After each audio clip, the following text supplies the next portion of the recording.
What's going on, family? It's your brother Lawrence here with another episode of Watch God Work, where we look to give you inspiration and practical wisdom to live a good life, a godly life. One of my favorite movies of all time is iRobot. Just because Will Smith is dope, I'm gonna love it, and I'm also checking out the book. So that'll be another conversation for another day when I finally get through it.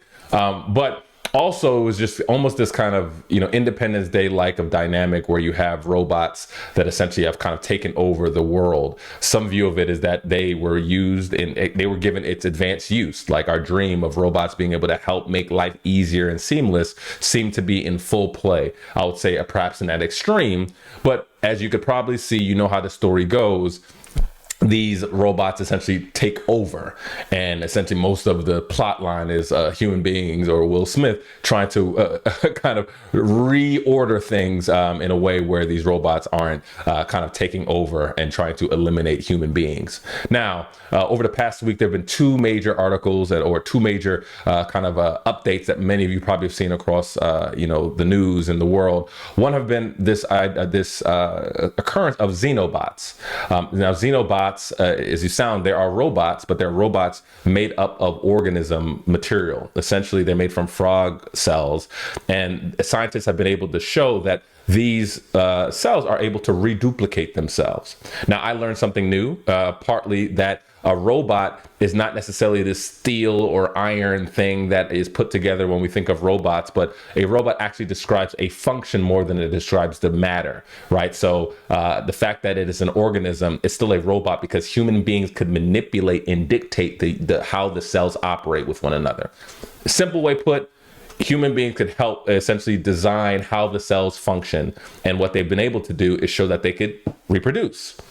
Now, you could imagine just so many of the positive uses. We understand the concept of cancer and how cancers are cells that duplicate themselves. So you can imagine a lot of therapies now that could be developed where you develop cells that actually duplicate or follow the patterns of cancer and actually could help address or treat illnesses like this.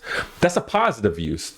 But for many people, the reason why this is so intriguing and why news captures it is that while you always have a positive potential outcome of a lot of these technologies, there's also downsides and negative use of these technologies, right? You think about reproducing cells and creating healthy cells, but you also think about sometimes our propensity throughout history to want to play God and the things that we do with these things. And I also think that even when you have the best intentions with medical advancement, we've seen this in the case of the pandemic, even when it's not intended, where something could essentially leak out of a lab, you have unintended consequences that could really, really hurt people, even though the intention was positive.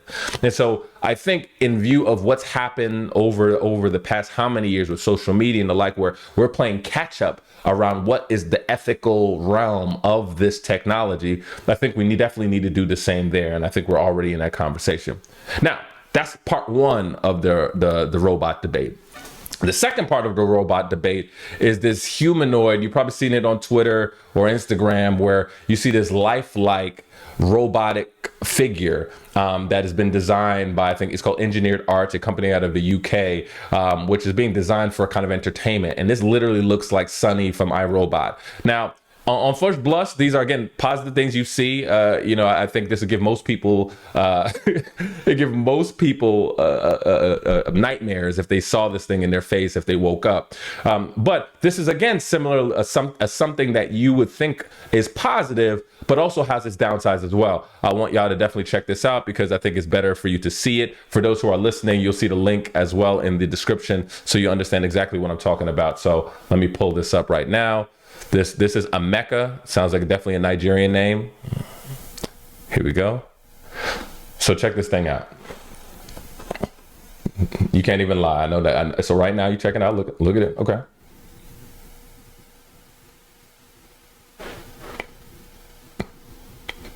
Now, don't worry. It can't walk yet.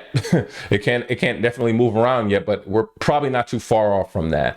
But if you see something like this, this is definitely going to be a great attraction at CES and amusement park. But it is certainly an eerie sight. Now, if you thought that was pretty eerie, check this out.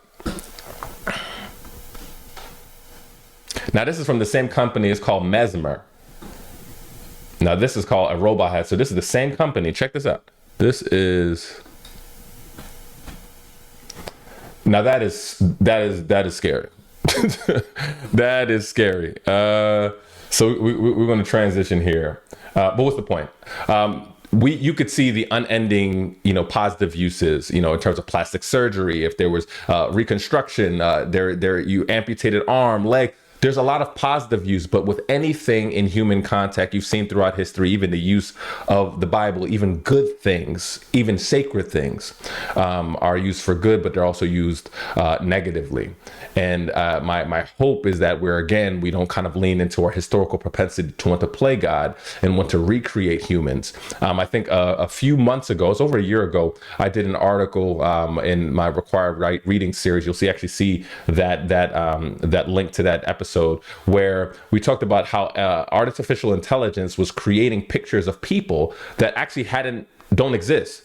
It actually recreated new people, right? These weren't people, these weren't pictures of someone. They actually, artificial intelligence was putting together new human beings, and it was scary. You could think about fraud, you could think about all these things, but imagine an actual human being being created that actually operates, but it's a robot. Whew. Again, at the end of the day, for us, the uses of it and how this may impact our day-to-day lives and the decisions we make is probably a lot closer than you think. You can think about pornography. You could think about uses of fraud. You can even think about identity theft. And I think because of this is something we definitely have to pay attention to, as much as the reproduction piece with the Xenobots, right? And I think our view is understanding that while good can come out of this, negative things could come out of this, and we have to be a lot more proactive around thinking about how would we make decisions around this? What is our line? What is our boundary? Personally, individually, as people, but then I think as those who are private citizens who actually care about what's going on in the world, we also have to start to prepare ourselves to see these things coming down the pipeline. I wouldn't be surprised that even in the next presidential debates, we'll be talking about the use and the proper and appropriate and ethical use of robots, for the future. And so want to give you a heads up on that. Plus, I thought it'd be a bit funny for you to see something that may kind of spark some nightmares and the like. But again, I do think that these are things that we should be mindful of and aware of and actually have a thoughtful view towards. And so again, hope you guys enjoyed that piece. If you are just new to this show, please definitely subscribe, tap in, let me know your thoughts, your responses about this. Definitely shout it in the comments or send me a note. But separately from that, grateful to be rocking with you guys. And my hope is that we are not playing reactionary, but we're actually proactive and thoughtful about things that not only impact our lives, but ultimately impact our neighbors in the world. And so I pray you guys are well, and I look forward to seeing you and speaking to y'all again soon. Peace.